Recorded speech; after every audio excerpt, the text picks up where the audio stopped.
نوید صاحب یہ معاملہ حل کیسے ہوگا؟ اب کشیدگی ایک بار پھر بڑھ رہی ہے اور بیانات جس طرح کے آ رہے ہیں خاص طور پر آبنائے ہرمز کو لے کر. اب یہ معاملہ پہلے تو لگا تھا کہ معاملات حل ہو گئے ہیں اور ایک ونڈو مذاکرات کی اوپن تھی اور ابھی بھی کہیں نہ کہیں چانسز ہیں، لیکن اب اس معاملے کو لے کر ظاہر ہے جس طرح سے ڈونلڈ ٹرمپ کے بھی بیانات آ رہے ہیں، آپ کو کیا لگتا ہے یہ جو متضاد دعوے ہیں، امریکہ کچھ کہہ رہا ہے آبنائے ہرمز کو لے کر، ایران کچھ کہہ رہا ہے، اس کی کیا وجہ ہے؟ اچھا دیکھیں تو آپ میرے خیال میں سب سے جو بڑی ریزن ہے نا وہ ٹرسٹ ڈیفیسٹ ہے، وہ اعتماد کی کمی ہے. آپ دیکھیں جو ایم او یو سائن کیا گیا تھا، جو میمورینڈم آف انڈرسٹینڈنگ سائن کیا گیا تھا، اس کی سائننگ ان اٹ سیلف دکھا رہی تھی کہ کتنی سنجیدگی ہے جو اس کانفلکٹ میں انوالو ممالک ہیں اور اس مذاکرات میں جو انوالو ممالک تھے ان میں کتنی سنجیدگی ہے.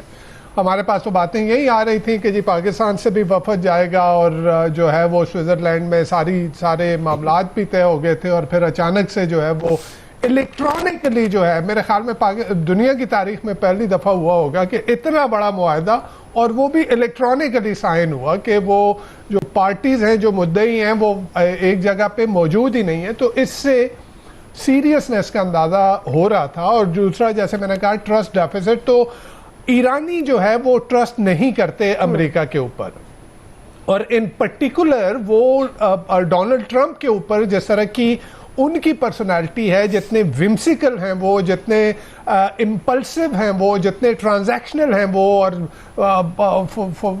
Four lack of right word کتنے سینائل ہیں وہ کہ وہ کچھ بھی کسی وقت کچھ بھی کہہ دیں، اور جو ہے وہ یعنی دنیا کی ایک سپر پاور ہے اور وہاں کا صدر یہ ہے.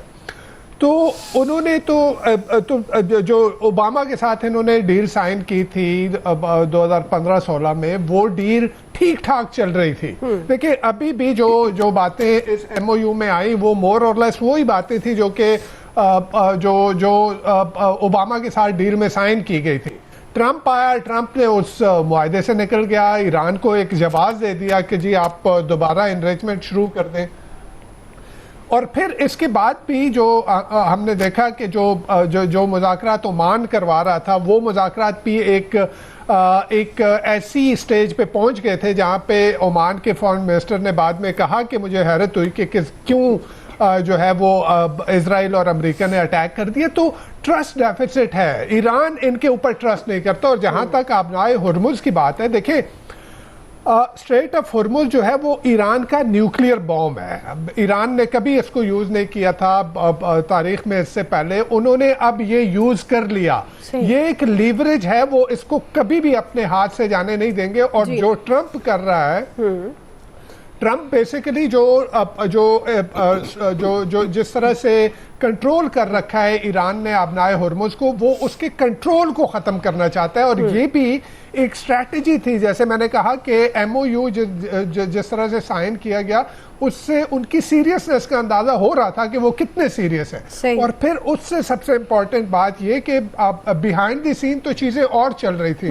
ابھی جو کانگریس مین لنسی گرام کا انتقال ہوا، اب خبر جو ہے وہ امریکی میڈیا کے اندر سے آ رہی ہے کہ ڈیورنگ دس انٹائر کانفلکٹ لنسی گرام جو تھے وہ کوشش اس پہ کر رہے تھے کہ وہ سعودی عربیہ اور اسرائیل کے درمیان جو ہے وہ نارملائزیشن کروا دیں. دیکھیں کیا ہے وہ ٹرسٹ ڈیفیسٹ کیوں نہیں ہوگا کہ آپ بیسیکلی ایران کو آئسولیٹ کرنا چاہ رہے تھے. یہ جو بھی آپ ایم او یو بھی کر رہے تھے، جو مذاکرات بھی ہو رہے تھے، بیہائنڈ دی سین آپ کی اسٹریٹجی وہی تھی کہ ایران کو کس طرح سے فردر آئسولیٹ کیا جائے. اگر سعودی عربیہ کے ساتھ نارملائزیشن ہو جاتی ہے تو پھر تو بات ہی ختم ہو گئی. وہ ابراہم ایکارڈ جو سلسلہ چلا تھا اس کا یعنی وہ اس پہ آ کے ختم ہوگا جب سعودی عربیہ جو ہے وہ نارملائزیشن کر دے گا.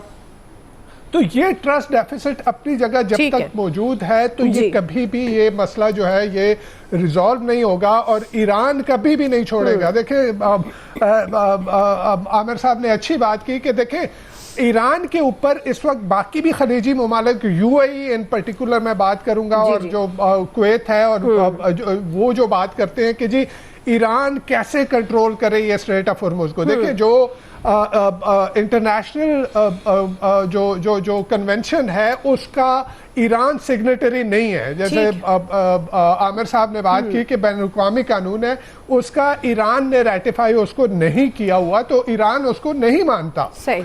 तो आप किस तरह से उसके ऊपर वो लागू कर सकते हैं? तो ईरान को तो आप कह रहे हैं कि जी ईरान इसको कंट्रोल ना करे, लेकिन अभी ट्रंप साहब वो विम्सिकल, अगेन जैसे मैंने कहा, वो एक सेनाइल शख्स है कि किस तरह की बात कर रहा है कि जी ईरान तो कंट्रोल इसको नहीं कर सकता, लेकिन मैंने आके इसको कंट्रोल करना है, यानी उसके पानी में आके आप उसकी स्टेट को जो है वो कंट्रोल करेंगे, और फिर ईरान तो टोल नहीं ले सकता, लेकिन मैंने पैसे फिर जो है वो इन गल्फ स्टेट से लेने।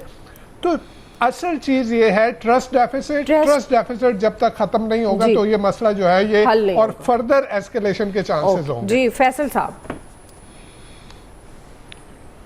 असल में एतमाद की जो फजा है वो तो अपनी जगह होगी, लेकिन उससे ज़्यादा जो मसला है ना वो अना का लग रहा है, और इन दोनों मुल्कों की अना की कीमत जो है वो पूरी दुनिया जो है वो अदा कर रही है।